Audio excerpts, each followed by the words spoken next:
আমার ভাইয়ারা, এই রমজান মাসে আমরা রোজা রাখি কারণ আমার আল্লাহ বলেছেন আস-সাওমু লি ওয়া আনা আজজি বিহি, রোজা আমার জন্য, আমি তার প্রতিদান দিব। আশ্চর্যের বিষয় কি, আমি একখানা কিতাব পড়েছি নুজহাতুল মাজালিস, লিখেছেন আব্দুর রহমান সাফরি। তিনি লেখেন কিয়ামত যখন সংগঠিত হবে, ওয়া ইদাল কুবুর বুসিরাত, মানুষগুলা যখন ইয়া নাফসি ইয়া নাফসি ইয়া নাফসি করে কিয়ামতের ময়দানে দৌড়াবে, কোনো মানুষের পরনে কাপড় থাকবে না, সব উলঙ্গ, কেউ কারোর লজ্জাস্থানের দিকে তাকানোর সাহসই পাবে না। তবে তিন শ্রেণীর লোক আছে যারা কবর থেকে ওঠার সময় ফেরেশতারা তাদের সাথে মুসাফা করে করে তারপরে কিয়ামতের ময়দানে তাদেরকে উঠিয়ে নিবেন। জোরে বলে সুবহান। সাহাবায়ে কেরাম পাগল পারে, ইয়া রাসূলুল্লাহ, ফেরেশতারা যদি কাদের সাথে মুসাফা করে সেই তো অনেক বড় ভাগ্যবান। এরা কারা? আমার নবী বলে, এক নম্বরে কিয়ামতের ময়দানে ওঠার সময় ফেরেশতারা যাদের সাথে মুসাফা করবে, এক নম্বরে আস-সাওমু লিয়াউমিল আরাফা, যেই ব্যক্তি আরাফার দিন 9 জিলহজ রোজা রাখতে পারবে, আমি রাসূল ওয়াদা করলাম কবর থেকে ওঠার সময় ফেরেশতা তার সাথে অবশ্যই হাতে হাত লাগিয়ে মুসাফা করবে। জোরে বলে সুবহানাল্লাহ।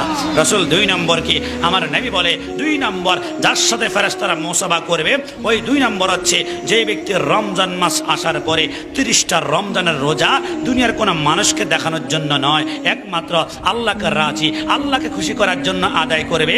30টা রোজা আদায় করতে দেরি হয়, ফেরেশতারা কিয়ামতের ময়দানে তাকে উঠানোর সময় মুসাফা করে করে কিয়ামতের ময়দানে উঠাতে শুরু করবে। জোরে বলে সুবহানাল্লাহ। রাসূল 3 নম্বর কি, আমার নবী মুস্কি হাসে, সাল্লু আলান নবী সাল্লাল্লাহু আলাইহি ইয়া রাসূলুল্লাহ, যে ব্যক্তি আমি রাসূলুল্লাহর মহব্বতে এশকে তার অন্তরের ভিতর রেখে আমি রাসূলের প্রতি মহব্বত পড়বে, দুরূদ শরীফ পড়বে, আমি রাসূল ওয়াদা করলাম কিয়ামতের ময়দানে তার সাথে ফেরেশতারা মুসাফা করে করে কিয়ামতের ময়দানে উত্তোলিত করবে।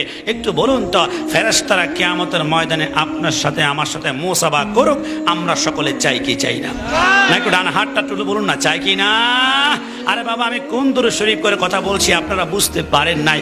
আমাদের এইখানে অনেক বাবা আছে, অনেকে আছেন আপনার তাহাজ্জুদের নামাজ 10 বছরের একটানা পড়েন, এখনো পর্যন্ত মিস করেন নাই। তাহাজ্জুদ যে ব্যক্তি পড়বে নিশ্চিতভাবে সেই তো 5 ওয়াক্ত নামাজ পড়বে, কারণ তাহাজ্জুদ হচ্ছে নফল, আর সেই নফল যদি 10 বছর ছাড়ে না, ফরজ তো অবশ্যই পড়ে। আমি যদি জিজ্ঞেস করি, বাবা 10 বছর তাহাজ্জুদের নামাজ তো ছাড়লেন না, একটু আমাকে বলুন তো, আপনি একটা সিজদার গ্যারান্টিকে আমাকে দিতে পারবেন যে নিশ্চিতভাবে আল্লাহর দরবারে কবুল হয়েছে?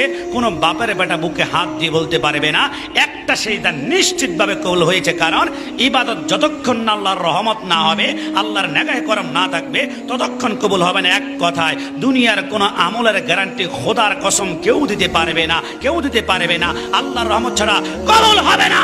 কিন্তু একটা ইবাদত রয়েছে যে আপনি পড়তে দেরি হয়, কবুল হতে দেরি হয় না, এটা হচ্ছে রাসূলুল্লাহর উপরে